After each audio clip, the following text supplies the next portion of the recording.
কড়াইতে দারচিনি, লবঙ্গ, ছোটো এলাচ ফোড়ন দিলাম।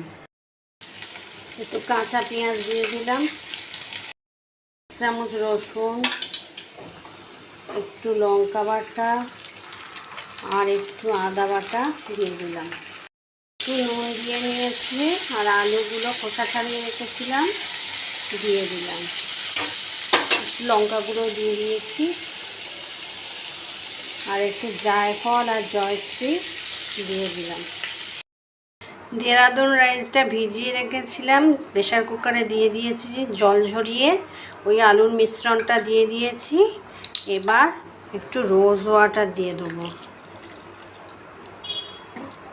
আর একটু ঘি দিয়ে দেবো, ভালো ঘি।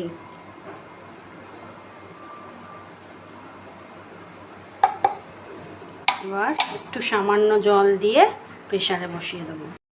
বিরিয়ানিটা তৈরি হয়ে গেছে, এই যে এরম হয়েছে।